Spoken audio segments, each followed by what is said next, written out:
ಕರಾವಳಿಯಲ್ಲಿ ಪುತ್ತಿಲ್ಲ ಅವರದ್ದು ಎನ್ನಲಾದಂತಹ ಆಡಿಯೋ ಸಿಕ್ಕಾಪಟ್ಟೆ ವೈರಲ್ ಆಗ್ತಿದೆ. ಕರಾವಳಿಯಲ್ಲಿ ಅರುಣ್ ಪುತ್ತಿಲ್ಲ ಅವರದ್ದು ಎನ್ನಲಾದಂತಹ ಆಡಿಯೋ ಸಂಚಲನವನ್ನೇ ಸೃಷ್ಟಿ ಮಾಡಿದೆ. ಮಹಿಳೆ ಮತ್ತು ಪುತ್ತಿಲ್ಲ ಅವರ ನಡುವೆ ನಡೆದಿರುವಂತಹ ಸಂಭಾಷಣೆಯ ಆಡಿಯೋ ಎನ್ನಲಾಗ್ತಾ ಇದೆ. ಆಡಿಯೋದಲ್ಲಿ 3.5 ಕೋಟಿ ಹಣ ಪಡೆದ ವಿಚಾರ ಪ್ರಸ್ತಾಪ ಆಗಿದೆ. ಬಿಜೆಪಿ ಮಹಿಳಾ ನಾಯಕಿ ಮತ್ತು ಪುತ್ತಿಲ್ಲ ಅವರ ನಡುವಿನ ಸಂಭಾಷಣೆಯ ಆಡಿಯೋ ಕ್ಲಿಪ್ ಎನ್ನಲಾಗ್ತಾ ಇದೆ. ಬಿಜೆಪಿಗೆ ಸೇರಿದ್ದಕ್ಕೆ ನಾಚಿಕೆ ಆಗ್ಲಿಲ್ವಾ ಅಂತ ಮಹಿಳೆ ಪ್ರಶ್ನೆಯನ್ನು ಮಾಡಿದ್ದಾರೆ. ರಾಜಕೀಯದಲ್ಲಿ ನಾಚಿಕೆ ಹೇಸಿಗೆ ಅದೆಲ್ಲ ಇಲ್ಲ, ಎಲ್ಲವನ್ನ ಬಿಡಬೇಕು, ಬಿಟ್ರೆ ಮಾತ್ರ ಉನ್ನತ ಸ್ಥಾನಕ್ಕೆ ಹೋಗೋದಕ್ಕೆ ಸಾಧ್ಯ ಅಂತ ಅರುಣ್ ಪುತ್ತಿಲ್ಲ ಅವರು ಮಾತನಾಡಿರುವಂತಹ ಈ ಆಡಿಯೋ ಸಿಕ್ಕಾಪಟ್ಟೆ ವೈರಲ್ ಆಗ್ತಿದೆ. ಹಲೋ ಹಲೋ ಓ ಎಂತವೋ ಆಯ್ತಲ್ಲ ನಿಮ್ದು ಕತೆ, ಇನ್ನು ಮುಗೀತು. ಪುತ್ತಿಲ ಅಧ್ಯಾಯ ಮುಗೀತು, ಪುತ್ತಿಲನ ಇತಿಹಾಸ ಇನ್ನು ಆಯ್ತು. ಇತಿಹಾಸದ ಪುಟದಲ್ಲಿ ಸೇರಿ ಹೋಯ್ತಾ? ಹೋಯ್ತು, ಇನ್ನೆಂತ ಇದೆ ನಿಮ್ದು, ಆಯ್ತಲ್ಲ. ಇನ್ನು ಪಕ್ಷದ ಬ್ಯಾನರ್ ಕಟ್ಕೊಂಡು ಕೂತ್ಕೊಳ್ಬೇಕು ಅಷ್ಟೇ. ನಾವು ಯಾವಾಗಲೂ ಆಶಾವಾದಿಗಳು.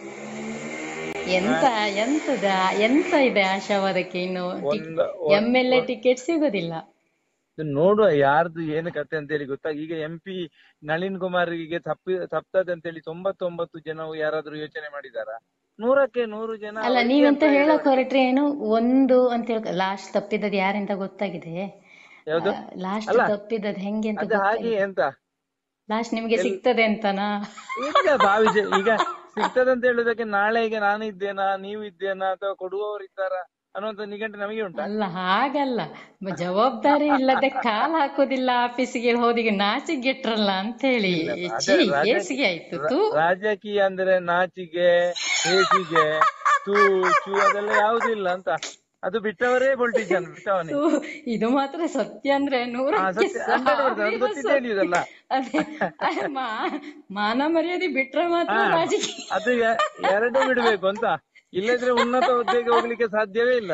ಅದು ಬಿಟ್ಟ ಕಾರಣ ಬಾರಿ ಜನದೆಲ್ಲ ದೊಡ್ಡ ದೊಡ್ಡ ಜನ ಆದದ್ದು. ಎಂತ ಪರಿವಾರ ಪ್ರಸನ್ನ ಮಾಡ್ತಂಗೆ ಮತ್ತೆ ಯಾರಿಗೋ ಜವಾಬ್ದಾರಿ 2 ಕೊಡ್ಬಹುದು, ನಿಮ್ಗೆ ಏನು ಕೊಡ್ಲಿಲ್ಲಲ್ಲ. ಅದವರ ಆಸೆ ಇಲ್ಲ ಅಂತ ಅವರಿಗೂ ಕೂಡ. ಅವರಿಗೆ ನನಗೆ ಕೊಡ್ಬೇಕು ಅಂತ ಹೇಳಿದ್ರೆ ನಮಗೇಗೂ ಕೊಡ್ಲಿಲ್ಲ ಅಲ್ಲ.